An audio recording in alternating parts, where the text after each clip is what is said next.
교회가 위기입니다. 우리 교회를 말하는 것이 아니고 본문에 나타난 예루살렘 교회를 말하는 것입니다.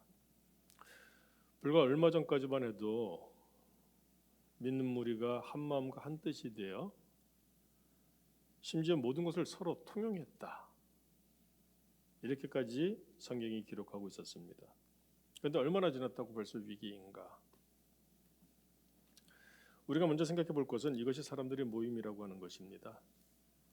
교회를 다니시는 분들 가운데 상당수가 교회에 대해서 환상을 가지고 계시는 것을 보게 돼요. 교회는 문제가 있으면 안 된다. 근데 그건 어폐가 있죠. 교회는 우리가 모이는 곳입니다. 근데 우리 자신이 문제가 없습니까? 문제 있는 나와 문제 있는 네가 모여서 문제 있는 우리가 되는 것인데, 사람이 모였는데, 문제 있는 사람들이 모였는데 어떻게 교회가 문제가 없을 수가 있습니까? 그런 오해를 하고 환상을 갖게 되면은 실망을 하게 되죠. 그래서 교회에서 마땅히 가져야 될 그런 자세를 잃어버리기가 쉽습니다. 생각해 보십시오. 여러분들 가정에서 식구들 간에도 갈등이 있지 않나요? 피를 나누고 살을 나누고 함께 밥을 먹는 식구들 간에도 갈등을 일으키고 문제가 있는데, 우리 서로 남남인 사람들이 모여서 교회를 이루었는데 문제가 없을 수 있을까요?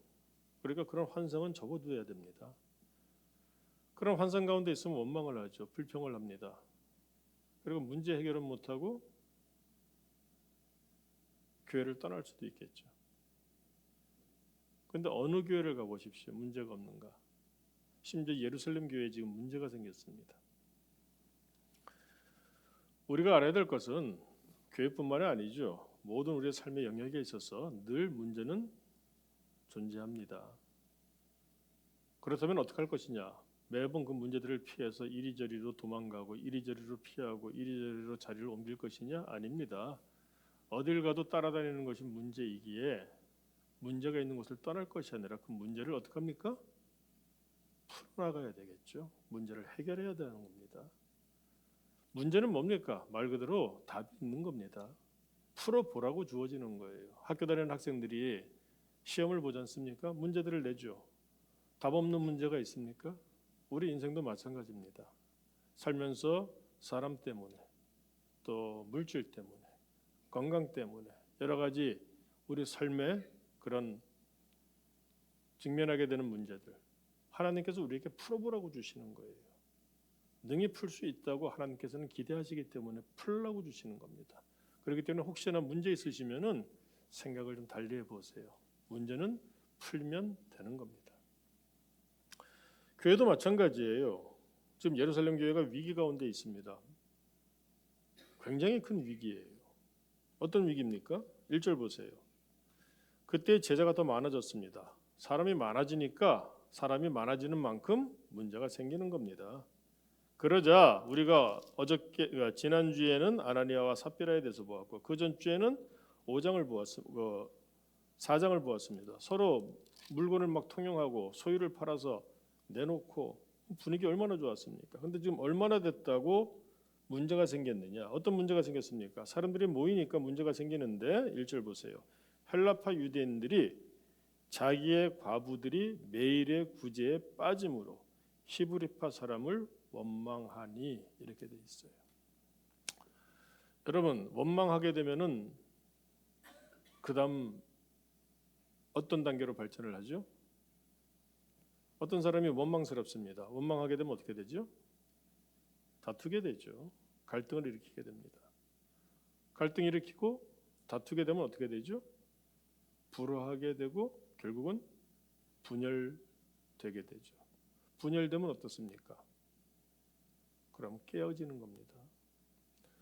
지금 우리나라가 망조예요.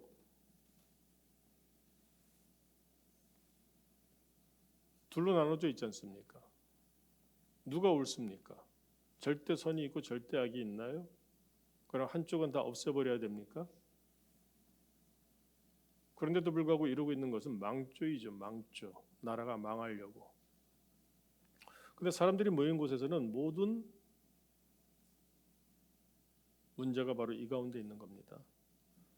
지금 교회에서 기쁘고 즐겁고 함께 물건을 통용하고 소유를 팔아서 드리면서 함께 이 교회 내에서 하나님이 허락하신 예수 그리스도를 통하여 허락하신 하나님 나라 천국을 막 시작해 보려고 하고 있는데 원망하는 사람들이 생겼다는 거예요. 자, 왜 원망이 됩니까? 헬라파 유대인들, 이들이 누구죠? 디아스포라라고 하는데 그냥 쉽게 얘기해서 흩어져 있던 사람들이에요. 유대인들은 바빌론에 멸망당한 이후에 그다음부터 막 흩어지기 시작했습니다. 그래서 세계 각지에 있었죠. 그들이 나라를 이루어서 지금 뭐 이스라엘 이렇게 나라를 세운 것은 불과 몇십 년 안 됩니다. 2000년을 갖다가 그렇게 나라 없이 떠들던 백성 아닙니까? 근데 2000년 전에도 마찬가지예요. 그 당시에도 로마의 압제하에 있었고 그 전에 얼마나 오랜 기간 동안 그 세계 각처에서 흩어져 이들이 살고 있었습니까? 자, 그런데 여러분 연세가 드시면은 어디가 생각납니까? 고향이 생각나죠. 연하가 회귀한다는 것처럼 돌아온다는 것처럼 사람들도 사실은 마음속에 고향을 품고 살아가요. 그런데 이 유대인들은 더욱더 그 성향이 강합니다. 왜 그런가 하면은 유대인들은 하나님을 섬기는 하나님을 믿는 자칭 하나님의 백성이라고 생각하는 사람들 아닙니까? 이들의 고향은 어디입니까? 마음의 고향이 성전이죠. 성전이 어디 있습니까? 예루살렘이 있죠.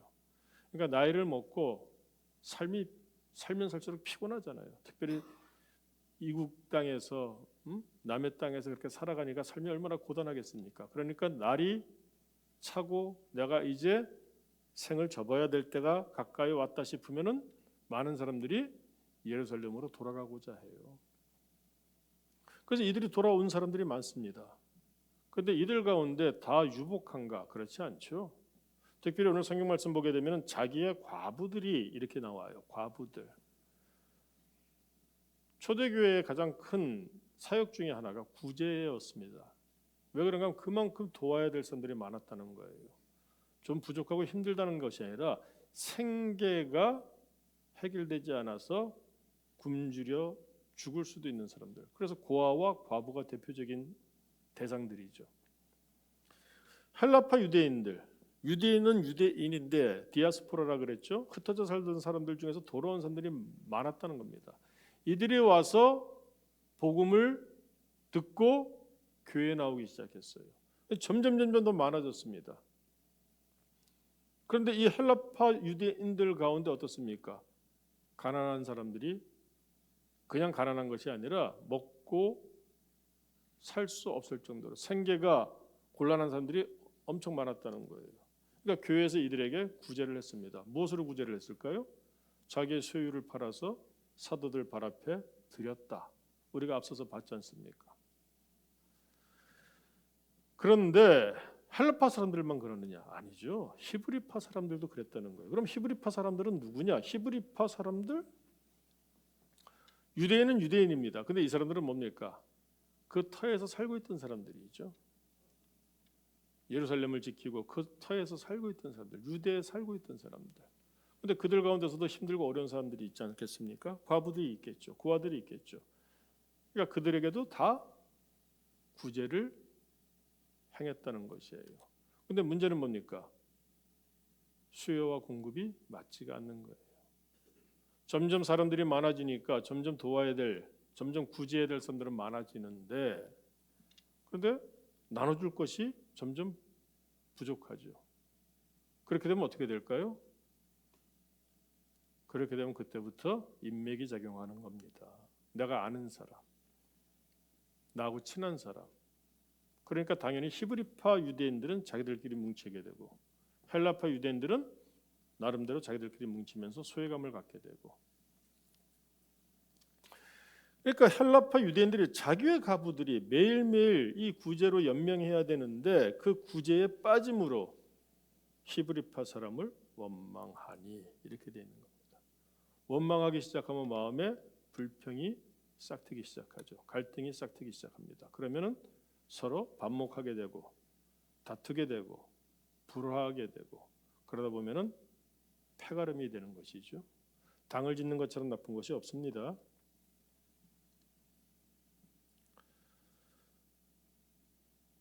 이렇게 되니까 어떻게 될까요? 교회가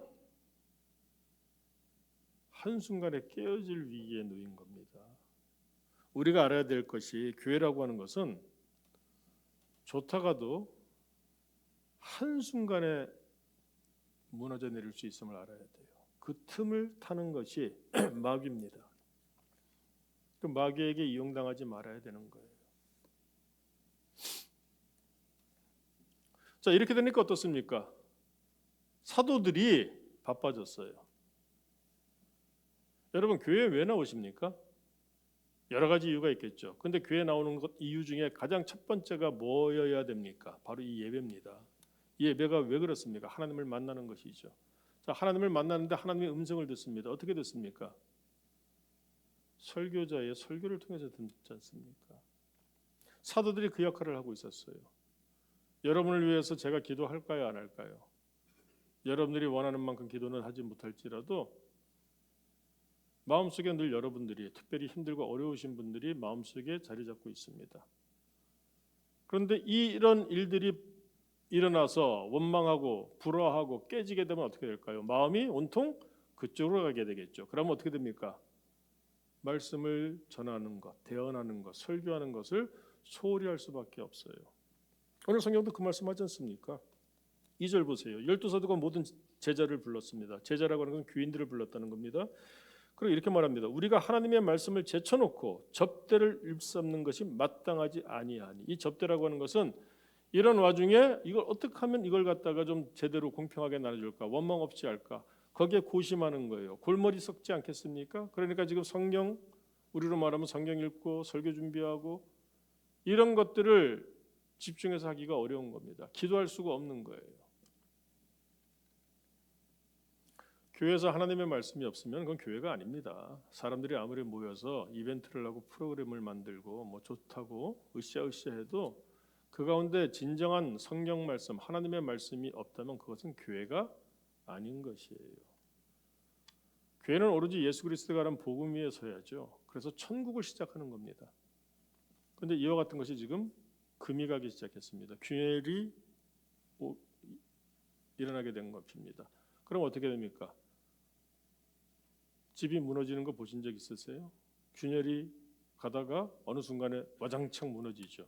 지금 교회가 무너지게 되었습니다. 교회가 무너진다는 것은 뭘 말하는 겁니까? 하나님의 나라가 다시 시작하다가 다시 무너져 내린다는 것을 의미하는 거예요.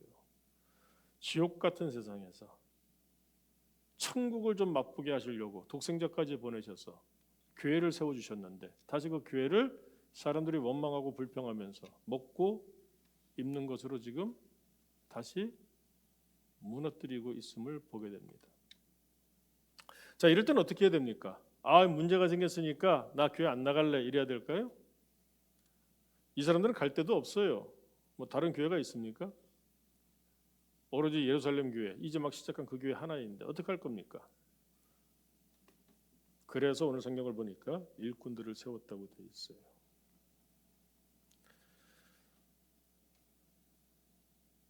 오절 말씀 보세요. 온 무리가 이 말을 기뻐하여 믿음과 성령이 충만한 사람 스데반, 빌립, 브로고로, 니가노르, 디몬, 바메나 그리고 안디옥 사람 니골라 이렇게 7명을 일꾼으로 세웠다고 되어 있습니다. 다시 한번 말하지만 우리가 이 부분을 좀 주시해야 됩니다. 왜 그런가 하면 문제가 생겼어요. 그럼 어떻게 합니까? 문제를 풀어야죠. 문제를 해결해야죠. 문제를 등지거나 도피하거나 덮거나 이것이 아니라 문제를 해결해야죠. 저는 이 본문 말씀을 읽으면서 이 생각은 처음 해봅니다. 뭔가 하면은 이 사람들 지금 몇 명이에요? 7명입니다. 그 생각을 해봅니다. 왜 굳이 7명을 세웠을까?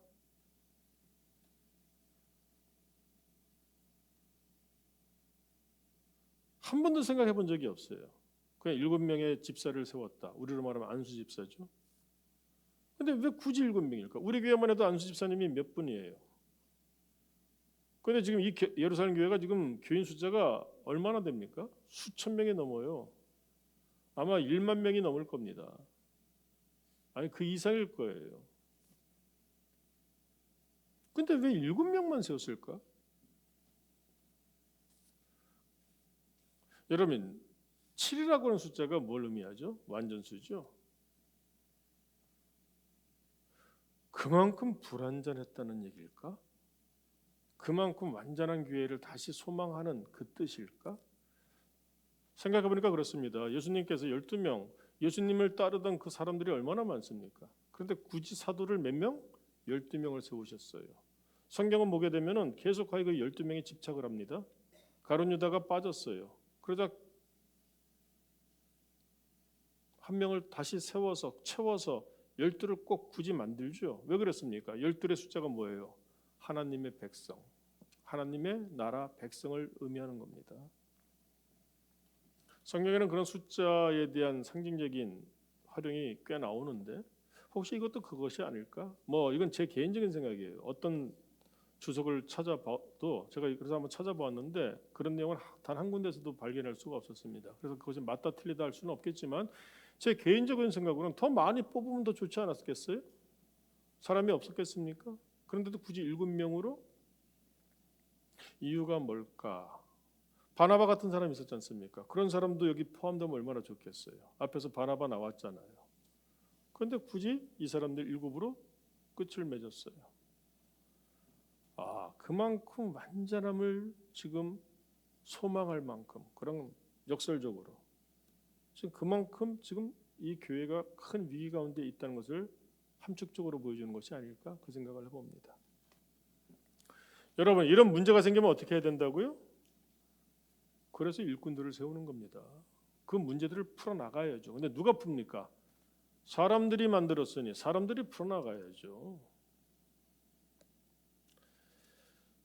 자, 교회에서 전 사실 교회뿐만이 아닙니다. 우리가 살아가면서 믿는 자로서 삶의 문제를 해결하기 위해서는 우리가 갖춰야 될 덕목들이 있어요. 군인들이 전장에 나가게 되면은 나름대로 무기를 가지듯이 살아가면서 우리가 어떤 갈등이나 원망이나 뭐 이런 불화나 이런 것들을 해소할 때 꼭 그것뿐만 아니라 모든 문제들 해결하려면은 나름대로 우리는 나름대로 역량을 갖춰야 됩니다. 덕목 어떤 덕목들? 역량. 오늘 성경은 한마디로 말합니다. 3절에서 뭐라고 말씀하죠? 사도들이 말합니다. 형제들아 너희 가운데서 성령과 지혜가 충만하여 칭찬받는 사람 몇 명? 7을 택하라.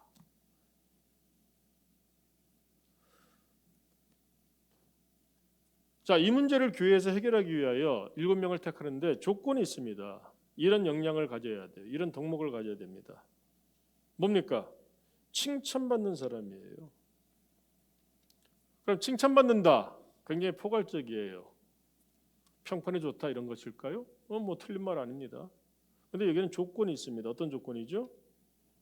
성령과 지혜가 충만하여 칭찬받는 사람 이렇게 되어 있습니다.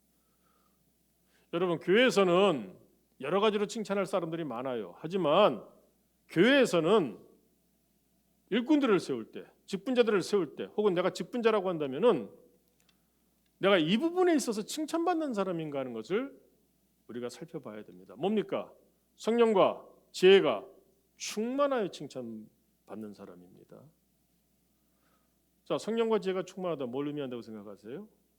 성령은 다른 것이고 지혜는 다른 것이고 두 가지 다른 것들을 의미하는 것이 아닙니다. 이걸 동의어라고 하는데 말은 다르지만 같은 것을 의미하는 거예요. 강조할 때. 그러니까 그만큼 지금 강조하고 있는 겁니다. 무엇을 강조하느냐? 성령과 지혜가 충만하다. 어디서 많이 들어본 것 같아요. 자, 요한복음 4장을 보게 되면은 예배하는 자가 하나님께 예배하는 자가 무엇과 무엇으로 예배해야 됩니까? 영과 진리라고 되어 있죠. 영과 진리 다른 얘기 같지만 같은 얘기입니다. 거기서 말하는 영은 뭘까요? 사람들이 그 본문을 오해해서 자기의 영, 내 영으로 막 나아가는 것을 그렇게 생각을 하는데 그것이 아니에요. 거기서 말씀하시는 영은 성령입니다. 그럼 영과 진리, 진리는 뭡니까? 요한복음 1장에 나오죠. 내가 그 예수를 보니 뭡니까? 그 안에 진리가 충만하도다. 예수님 자체가 진리예요. 뭐에 대한 진리입니까? 삶의 모든 문제를 해결할 수 있는 생명으로 나아가는 그 길이라는 겁니다. 내가 곧 길이요 진리요 생명이니 바로 그 말씀이에요. 그래서 성령과 진리라고 하는 것은 같은 것을 의미하고자 같은 것을 강조하기 위해서 같이 사용한 동의어입니다. 우리가 예수님 없이 하나님 앞에 예배할 수 있습니까? 없잖아요. 예수님이 십자가에 달려 돌아가실 때 운명하실 때 성전 휘장이 위에자리로 갈라서 열렸죠. 뭘 의미하는 겁니까? 예수의 이름으로 이제 하나님께 나아갈 수 있는 거예요. 예배할 수 있다는 겁니다. 그러므로 이 산에서도 예배하지 말고 예루살렘에서도 예배하지 말고 뭐 어디서 예배해야 됩니까? 이게 문제가 아니라 네가 어디에서 예배를 할지라도 예수 믿는 믿음만 있으면 그곳에서 하나님은 예배를 받으신다. 그 얘기였습니다. 요한복음 4장의 핵심 메시지가 바로 그거예요. 유대인들은 예루살렘에서 여기서만 예배 드려야 돼 하고 딱 자기들만의 그런 기득권을 주장하면서 딱 바운더리 영역을 제한을 하고 거기서 소외된 사람들 사마리아 사람들은 아니 왜 거기서 하느냐 여기 그리심산에서도 성경을 보니까 축복의 산인데 여기서 예배하면 안 되느냐 이러면서 서로 막 다투고 그래서 누가 옳은지 어디서 예배해야 되는지 그때 예수님이 말씀하시는 겁니다. 이제 그땐 다 지나갔다. 곧 이런 참으로 예배하는 때가 오나니 그 예배하는 때가 온다는 거예요. 누구로 인해서? 예수님의 그 구속 사역 십자가 사역을 통해서 그때가 오나니 영과 진리로 예배하면 하나님이 다 받으신다. 그 말씀을 주셨어요. 근데 그때 영과 진리가 뭐냐? 성령과 진리. 성령께서 하시는 일이 뭡니까? 진리를 증거하시는 분 아닙니까? 진리가 누굽니까? 예수 그리스도죠. 오직 진리는 예수 그리스도입니다. 공자, 맹자 이런 것이 아니고 오직 진리는 예수 그리스도를 통하여 하나님이 밝혀주신 구원에 이르는 방법이에요. 그것이 바로 복음이에요. 그래서 예수 믿는 믿음으로 예배하는 것. 그런데 오늘 성경도 마찬가지예요. 칭찬을 받는데 어떤 사람이 교회에서 칭찬을 받습니까? 뭐 돈 많아도 칭찬받고 똑똑해도 칭찬받고 잘나도 칭찬받고 인물이 환하면 더욱더 칭찬받고 하겠죠. 그런데 교회의 문제들 이런 것들을 풀어가기 위해서 정말 필요한 일꾼들의 가장 중요한 덕목 역량 있는 직분자가 되기 위해서 갖춰야 될 덕목은 성령과 지혜가 충만하다. 지혜가 뭡니까? 지혜의 근본은 누구예요? 하나님이시죠. 하나님께서 우리에게 최고의 지혜를 보여주셨습니다. 죽을 자리에서 살 자리로 옮겨주시는 그 은혜, 지혜 누굽니까? 예수 그리스도죠. 그 지혜를 우리가 충만히 갖기 위하여 뭐가 충만해야 됩니까? 성령 충만해야 되죠. 사도행전 1장에서 그러므로 예수님은 승천하시면서 뭐라고 말씀하셨어요? 내가 올 때까지 너희는 여기서 기다려라. 그리고 너희가 다 해라. 그런데 너희 스스로 하지 말고 어떻게 하라 그랬습니까? 내가 약속한 것을 본인이 약속한 것을 기다리라. 왜? 너희는 못해.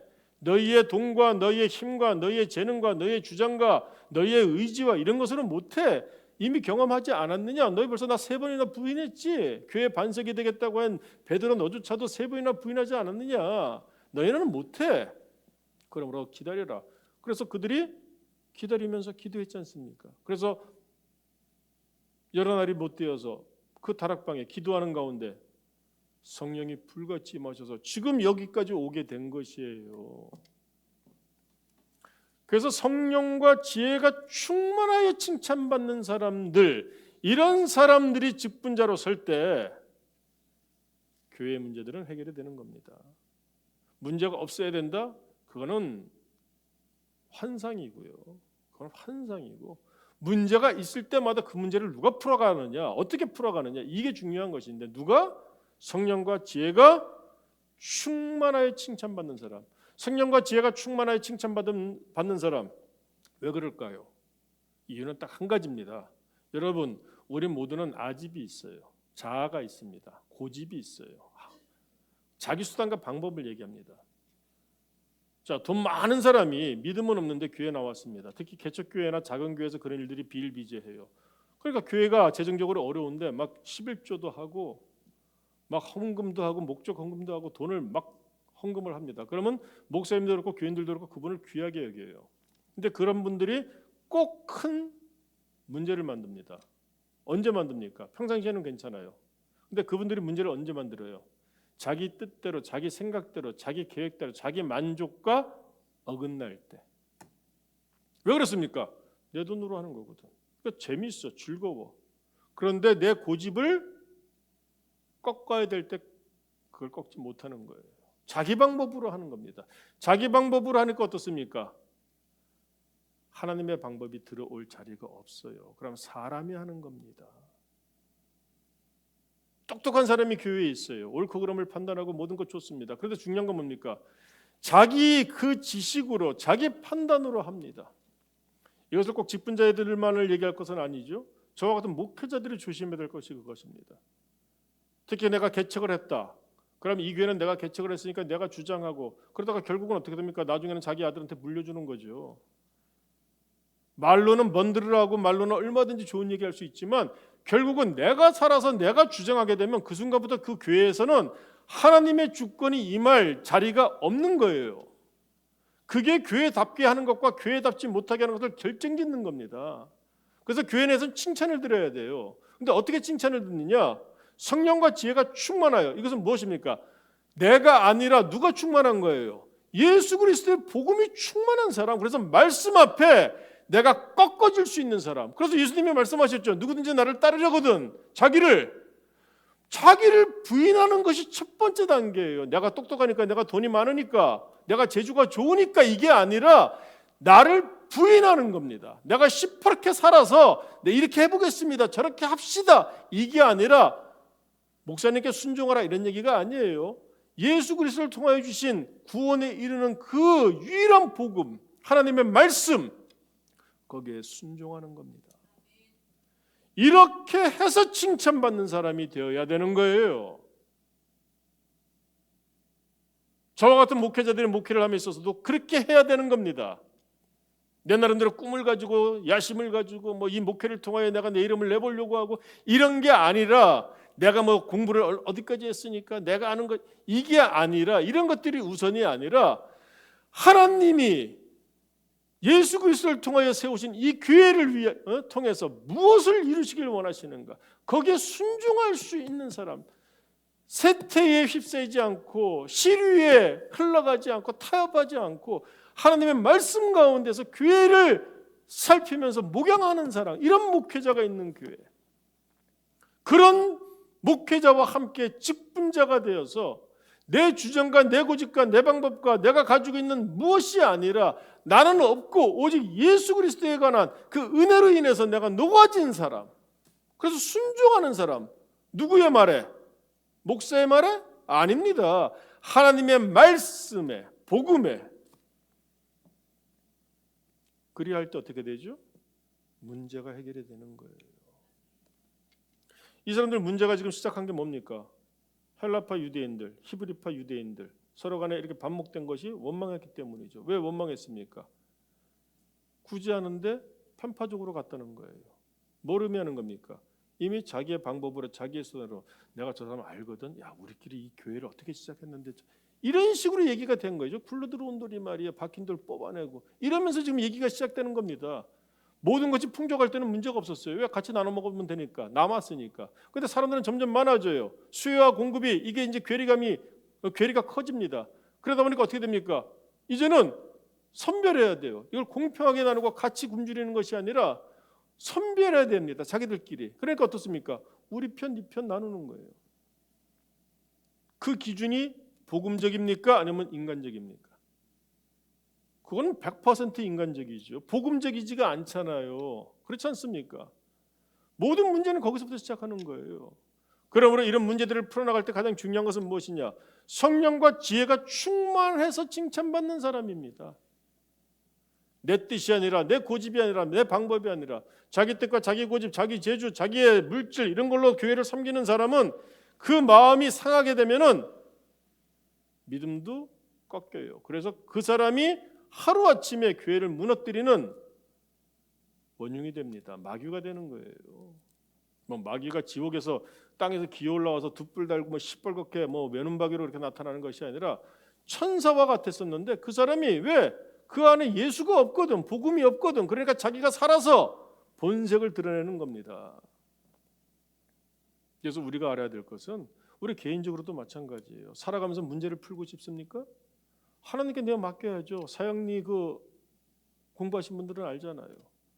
인생의 주인, 내 삶의 주인의 의자에 누가 앉아야 됩니까? 우리 삶에서도 마찬가지예요. 문제가 있습니까? 문제를 해결해야죠. 문제가 안 생길 수 있습니까? 여기 문제 없으신 분들 있어요? 지금 그냥 난 속 편해, 행복해, 아무 염려 근심 없어 있습니까? 뭔가 가시거리들 한두 개씩은 꽂혀 있고 어떤 사람은 지금 가시가 온통 찔러서 고통스러운 분도 계실 거 아닙니까?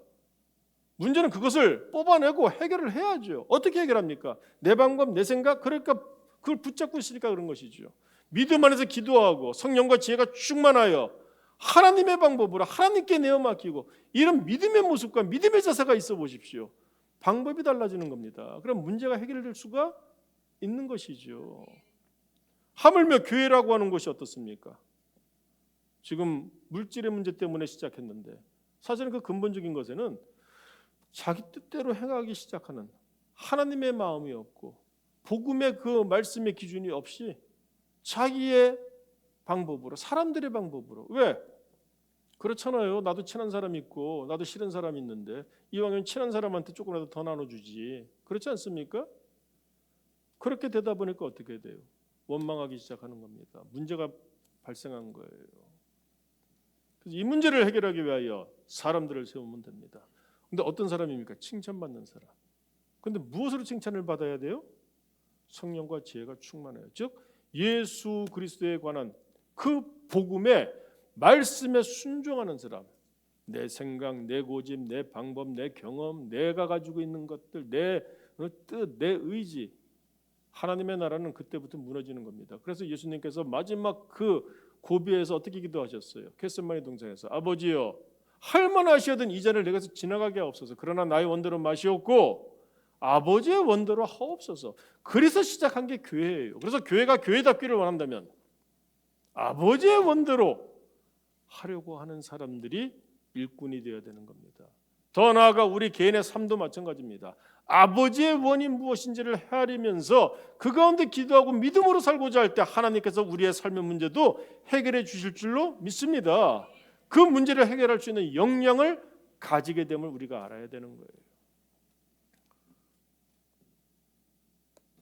그래서 성령과 지혜가 충만해 칭찬받는 사람 7명을 세웠어요. 어떤 사람들입니까? 그래서 그 성령과 지혜가 충만해 칭찬받는 사람의 실례를 우리가 볼 수 있어요. 대표적으로 두 사람만 보죠. 나머지 5사람은 사실 자세하게 나타나지 않으니까 성경에. 그러나 스데반이 누굽니까? 잘 아시잖아요. 뭐 설명 안 해도 되죠. 다음 장부터 바로 8절부터 스데반에 대한 얘기가 나옵니다. 이런 사람 7장에서는 심지어 순교를 당하죠. 이런 사람이 성령과 지혜가 충만해 칭찬받는 사람, 이런 사람이 안수 집사가 됐으니 그 교회가 문제가 해결이 되는 겁니다. 빌립은 누굽니까? 빌립은 8장에 가면은 이디오피아에서 온 고위 관리 내시를 왕을 보조하는 그 관리를 전도를 해요. 이런 사람들이 안수 집사가 되었으니, 이런 사람들이 일꾼으로 세워졌으니 어떻습니까? 그래서 이 사도들이 뭐라고 얘기해요? 3절 하반절 보세요. 우리가 이 일을 그들에게 맡길만 하죠. 사리사욕이나 자기 이름 내거나 뭐 이게 감투인 줄 알고 완장질 하려고 하는 것이 아니라 성령과 지혜가 충만하여 자기는 없고 이 교회 머리 되시는 예수 그리스도에 관한 그 복음으로 말미암아 교회를 섬기려고 하고 문제 풀어가려고 하는 사람들 세워지니까 어떻습니까? 그래서 4절 보세요. 우리는 오로지 기도하는 일과 말씀 사역에 힘쓰리라. 사도들의 소망입니다. 저도 목회자로서 개인적으로 그래요. 다른 5만 가지 뭐 이런저런 불화하는 얘기, 뭐 서로 다투는 얘기, 뭐 어떻다더라 이런 얘기 듣기보다는 그런 얘기 안 듣고 그런 얘기가 없고 그래서 성경 읽고 책 보고 할 때 마음이 편안해서 집중을 할 수 있었으면 얼마나 좋을까. 저는 그렇게 하고 있어요 지금. 혹시나 해서. 그럴 때 어떻습니까? 말씀이 왕성해지는 거예요. 그래서 이런 일꾼들이 7이나 세워졌으니 어떻습니까? 마지막 7절 보세요. 하나님의 말씀이 점점 왕성하여. 그래서 예루살렘에 있는 제자의 수가 더 힘이 많아지고 중지되고 그쳤던 위기 가운데 몰렸던 그 교회가 다시 시작하는 겁니다. 교회는 항상 위기가 올 수밖에 없어요. 저 한국 교회도 그와 같을 때죠. 제 개인적으로도 그런 걸 느낍니다. 잘 부흥하고 있다가 정말 말도 안 되는 그런 일 때문에 그 보면은 이거예요. 원망하게 만들고 서로 성령과 지혜가 충만한 것이 아니라 칭찬받습니다. 사람 좋아. 저 사람 좋은 사람이야. 헌금 많이 하는데, 물질 하는데, 뭐 봉사하는데. 근데 보면은 지 봉사가 지 이름 났다고 지 만족을 위해서 하는 거. 헌금하는 것이 지 만족. 이름 드러내고, 장로가 되고, 안수집사 되고, 권사가 되는 것이 자기가 우쭐거리기 위해서. 내가 십자가 앞에서 예수 그리스도의 복음 앞에서 죽어지는 모습은 전혀 없고, 내가 시퍼렇게 살아서 내 할 만하면 하고, 내 만족스러우면 더 열심히 하고, 조금만 서운하거나 아쉬우면은 허튼 소리 하고. 예루살렘의 이 문제가, 이 교회의 문제가 이 교회만의 문제는 아니겠죠. 또 이것이 단지 교회에만 해당되는 문제가 아니겠죠. 우리의 삶에서도 마찬가지 아닐까요? 사랑하는 성도 여러분, 예수님께서 이 땅에서 3년이나 공생애를 우리와 같은 삶을 사셨고, 그 가운데 그 모진 십자가 죽음을 감당하시며 돌아가셨고 부활하시고, 그러면서 이 땅에 겨우 남기신 것이 딱 하나, 교회입니다. 왜 그럴까요? 예수 그리스도에 관한 복음의 그 메시지가 뭐였어요? 복음이 뭐였습니까? 예수님이 우리에게 깨닫기 원하셔서 외치셨던 복음을 한마디로, 한 문장도 아니에요. 한마디로 표현해 보세요. 뭡니까? 하나님 나라입니다. 하나님 나라. 왜 굳이 천국을 하나님의 나라라고 표현했을까요? 천국은 하늘에 있는데 너는 지금 여기 살고 있지 않냐? 하나님의 나라는 여기서부터 시작한다. 즉 천국이 여기서부터도 가능하다. 그런데 너희가 죄 때문에 잃어버렸었지. 다시 회복하자 얘기입니다. 온전하게 천국을 이루지 못할지라도 우리가 천국의 모형만큼이라도 우리가 맛보면서 시작할 수 있다. 그 표본이 교회입니다. 여러분, 우리 교회는 어떤가요? 나는 우리 교회를 출입하는 우리들이 천국을 이야기할 수 있었으면 좋겠어요. 모든 문제, 염려, 근심이 다 해결되고 이런 거는 말도 안 되는 것이고, 그러나 그런 가운데에서도 천국을 말할 수 있고 소망을 말할 수 있고, 돈, 명예, 권세 이런 것들에 좌지우지되는 그런 것이 아니라 무엇과도 바꿀 수 없는 그 정말 만족이라는 것이 있지 않습니까? 만족하십니까? 이 내 심령에, 내 삶에 지금 만족하십니까? 부족할지라도, 연약할지라도, 없을지라도, 아플지라도 만족하십니까? 그걸 말하는 거예요. 아무것도 아닌 산에 올라갔더니 그 산이 천국이 되어서 변화산이라고 부를 만큼 우리의 삶 가운데 달라지는 것이 하나도 없는데, 내가 예수 믿고 교회 다니면서 내가 갑자기 천국을 시작하게 된다. 멋지지 않습니까? 이것이 희망 아니에요? 로또 아무리 당첨되고 돈이 많고 돈벼락을 맞아서 짓눌린다고 할지라도 말 그대로 돈벼락에 맞으면 짓눌리지, 그 돈벼락 때문에 행복할까요? 행복하기만 할까요? 무엇으로도, 어떤 조건으로 말할 수 없는 그 평안과 행복, 저는 우리 교회를 통하여 우리가 그것을, 예수님이 우리에게 그거 하라고, 그거 누리라고, 그런 삶을 살라고 유일하게 남기신 교회, 우리는 그와 같은 교회를 함께 세우기를 원합니다. 문제가 없을까요? 있을 수도 있죠. 때때로 어렵고. 그러나 그때마다 우리는 어떻게 될까요? 성령과 지혜가 어떻게 충만하여 칭찬받는 사람. 야, 그 권사님, 그 장로님, 그 집사님. 야. 그런데 칭찬받는 이유가 뭡니까? 성령과 지혜가 충만하여. 그 사람이라고 생각이 없겠어? 그 사람이라고 자기 원하는 게 없겠어? 그 사람이라고 자기 고집이 없겠어? 그 사람이라고 실망하거나 그럴 일이 없겠어? 그럼에도 그 모든 것들을 십자가 그 밑에다 묻고 예수님만 바라보면서, 정말 그분은 정말 성도야. 너무 든든해. 이런 목사, 이런 전도사, 이런 장로, 이런 권사, 이런 안수집사, 이런 직분자들, 이런 교인들, 우리가 함께 그런 역량을 갖추는 성도가 된다면, 교인이 된다면, 우리 교회도 예루살렘 교회와 같이 하나님을 기쁘시게 하고 많은 복음의 역사를 감당하는 그런 복된 교회가 될 줄로 믿습니다. 우리 다 함께 무엇보다 칭찬받는 사람, 그런데 성령과 지혜가 충만하게 칭찬받는 사람이 되므로 우리에게 허락하신 이 하나님의 나라의 모형이 되는 교회 함께 잘 세워나갈 수 있기를 주님의 이름으로 간구합니다. 같이 한번 기도하겠습니다. 오늘 주신 말씀 생각하면서 나 칭찬받는 사람인가? 나는 직분이 뭐지? 나는 칭찬받는 사람인가? 특별히 성령과 지혜가 충만하여 내가 칭찬받는 사람인가? 우리 같이 한번 통성으로 기도해 보겠습니다. 아버지 하나님, 이 시간 우리가 주의 말씀을 들었습니다. 삶의 문제가 없을 수가 없고 교회의 문제가 없을 수가 없습니다. 사람들이 모이면 문제투성이인데 중요한 것은 그 문제들을 해결하고 풀어나가며 좋은 성적을 하나님 앞에서 내는 것 아니겠습니까? 아버지 하나님, 천하의 예루살렘 교회도 위기 가운데 놓였습니다. 서로 원망하고 불화하고 다투고 하나님의 나라가 깨어질 위기 가운데 놓여 있음을 봅니다. 그러나 그 가운데 고작 7명, 그러나 완전한 사람 7을 세우니 문제가 해결되고 그 하나님의 기대하시던 그 바를 이루어나가는 교회가 되었음을 봅니다. 회복됨을 봅니다. 주님, 우리 모두 칭찬받는 사람이 되게 하여 주시되 성령과 지혜가 충만하여 칭찬받는 사람이 되게 하여 주옵소서.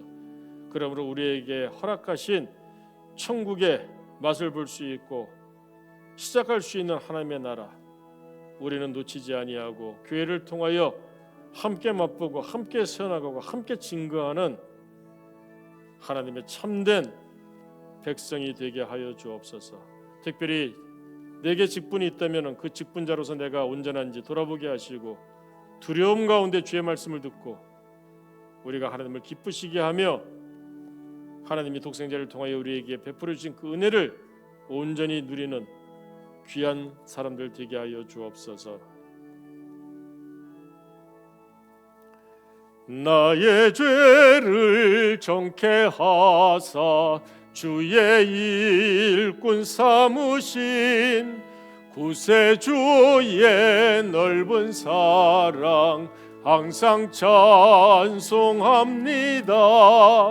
나를 일꾼 삼으신 주 크신 능력 주시고 언제든지 주 뜻대로 사용하여 주소서. 다 함께 일어나셔서 2절부터 같이 찬송합니다.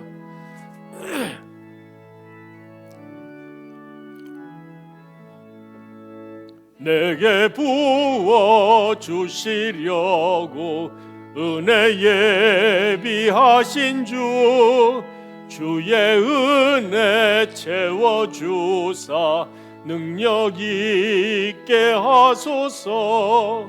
나를 일꾼 삼으신 주 크신 능력 주시고 언제든지 주 뜻대로 사용하여 주소서.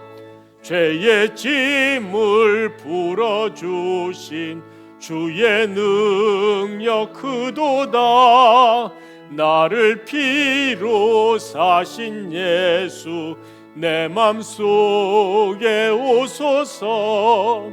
나를 일꾼 삼으신 주 크신 능력 주시고 언제든지 주 뜻대로 사용하여 주소서. 주여 내게 성령으로 충만하게 채우사 생명수가 강물처럼 흐르게 하옵소서.